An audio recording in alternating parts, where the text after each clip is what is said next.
اهلا وسهلا بكل متتبعي قناه سعاد تيفي. كنشكركم جزيل الشكر على حسن المتابعه، على تعاليقكم الجميله والطيبه وعلى دعمكم الصادق. كنتمنى يا ربي تكونوا كاملين في صحه وعافيه ان شاء الله. اليوم ان شاء الله غادي نقدم لكم تحليه قمه في الروعه، بسيطه، بلا فلان، بلا نشا، مكونات بسيطه واقتصاديه، وايضا طريقة زوينة وسريعة. نتمنى من كل قلبي انها تنال الاعجاب ديالكم. ما تنساوش هاد التحلية غادي تكون مميزة، واول مرة غادي تشوفوا طريقتها معايا في القناة. فاول حاجة غادي ناخدو كسرونة، غادي نوضعوها فوق النار، وغادي نوضعو فيها تقريبا نصف كأس ديال السكر. بالنسبة للحلاوة دائما تكون على حسب الذوق والرغبة ديالكم. بالنسبة انا وضعت نصف كأس، جاتني الحلاوة هي هذيك. غادي نعملو هكا على نار مهيله. بالنسبه النار ضروري تكون مهيله حيت غادي نحضرو كراميل. هنا خديت نصف لتر ديال الحليب، قسمته على جوج، خليت منه كاس على جانب، وكاس خليت باش غادي نضيف معاه باقي المكونات. غادي نضيف كاس الا ربع ديال الدقيق، ما يعادل 2 معالق ونص معمرين. غادي نوضع بالنسبه للدقيق يعني الفرينه، يعني الفرص الرطب، يعني اي نوع ديال الدقيق يكون بنوعيه مزيانه ممتازه ورطب. وضعت على المكونات ديالي الدقيق والحليب الفاني. بالنسبه للفاني 7 غرام. وغادي نوضع ايضا نسكافيه او قهوه سريعه الذوبان، راس معلقه ولا نصف معلقه فقط، يعني ما تكتروش بزاف باش ما يجيش شي مذاق غالب. يعني راس معلقه، نقدروا نقولوا هكاك نصف ملعقه صغيره. غادي نخلط هذا الكل جيدا بميكسور. بالنسبه للفاني فممكن توضعوا يعني اما الفانيلا السائله او الفانيلا يعني سكر الفانيلا. غادي نرجع للسكر ديالي. السكر ديالي النار مهيله، مره كنحرك غير هكا من اليد ديال الكسرونه، ما نحركوش في البدايه نهائيا. السكر ديالي حتى كيدوب فيه النص، يعني كيبقى غير شي شويه اللي بيض. عاد كنخلطو هكا بملعقه خشبيه بشويه باش السكر ديالي يتخلط لي مع بعضه ويدوب. بالنسبه هنايا ننصحكم باش تطلع لكم الكراميل وتجي زوينه، تاخدوا كسرونه اللي تكون ثقيله، اما ديال الانوكس ولا هكا يعني شي مقله عندكم ديال الطيفل ولا شي حاجه، باش هكا الكراميل ديالنا صراحه كتجي مزيونه. انا كنت كنطلعها في كل مره في حاجه، ولكن احسن حاجه طلعت لي الكراميل هي هاد النوع هذا ديال الكسرين اللي كيكون شويه ثقيل والنوع ديالو طيفان.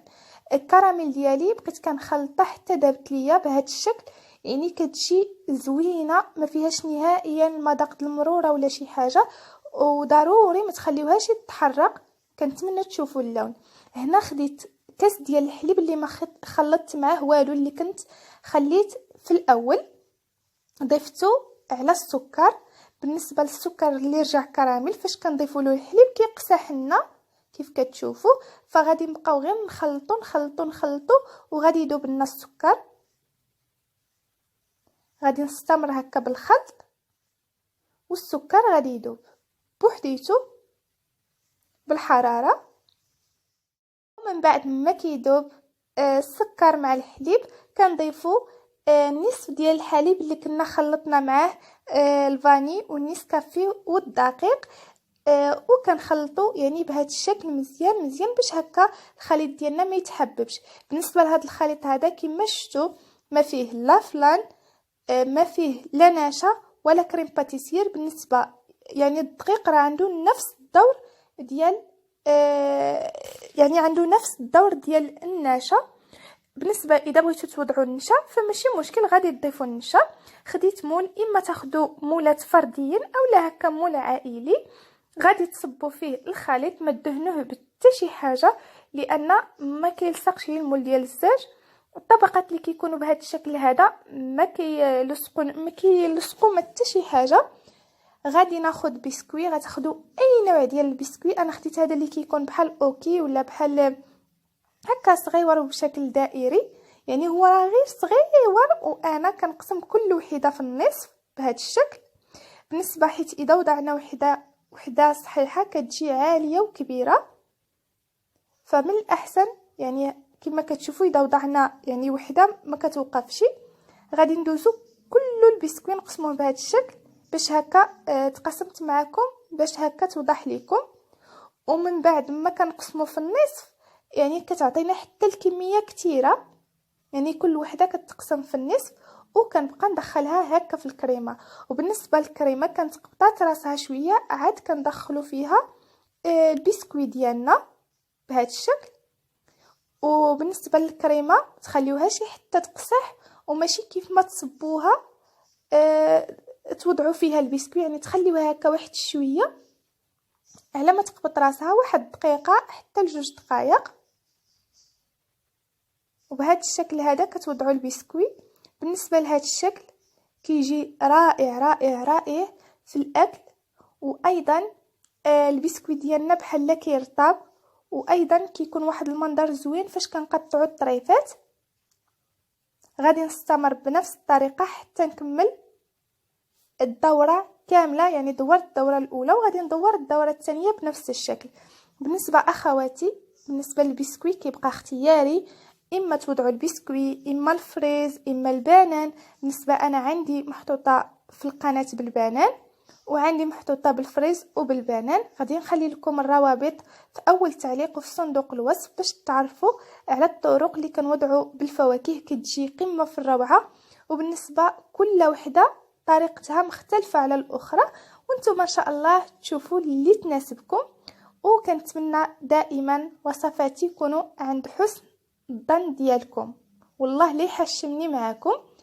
من بعد اذا شفتوا هكا البسكوي داك الطبقه اللي كتكون على السطح قساحت، هي كتكون غير واحد الطبقه، غادي هكا تحاولوا تفتحوها. وبالنسبه متاكده غادي تسولوني على البسكوي اللي استعملت هذا اللي كيكون ثمنه غالبا درهم ونصف ولا درهم، ما عارفاش الثمن ديالو. وكل باكيه فيها 6، وكل وحده كنت كنقسمها على جوج، استعملت 4 الباكيات. هنا غادي نستعملوا كريمه الشوكولات اللي كتجي حتى هي زوينه. وضعت غير معلقه واحده ديال السكر، وضعت هكا راس معلقه ديال نسكافيه قهوه سريعه الذوبان. غادي نوضع معلقه ديال الدقيق، معلقه فقط اللي وضعت، معلقه كبيره مملوءه جيدا، 7 غرام من الكاكاو المر. بالنسبه للكاكاو المر اما الكاكاو المر اولا الكاكاو الحلو اللي هو يا الكاوبيل اللي متوفر عندكم. وغادي نوضعوا نخلطوا هكا النواشف مع بعض، وغادي نوضعوا كاس ونصف ديال الحليب. غادي نضيف نصف كاس. حتى هاد الطبقه هذه ما غادي نوضعوا فيها لا فلون ولا نشا، وغادي نخلطوا الكل جيدا ما يبقالناش نهائيا الحبيبات ديال الدقيق وديال الكاكاو. غادي نوضعهم فوق النار مع التحريك المستمر باش ما يلصقناش المكونات الجافه، يعني كل ما تخلطوا يكون احسن. وبالنسبه لهاد الطبقه كتجي رائعه جدا، زوينه، وكتجي كيش غنقول لكم كتجي تماما بحال دانيت شوكولا اولا بحال لاموس ديال الشوكولا، كتجي رائعه.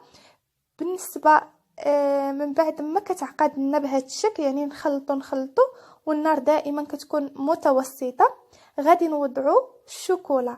بالنسبه لكم اي نوع ديال الشوكولات متوفر، اذا كان متوفر عملوه، اذا ما كانش متوفر استغنوا على الشوكولا.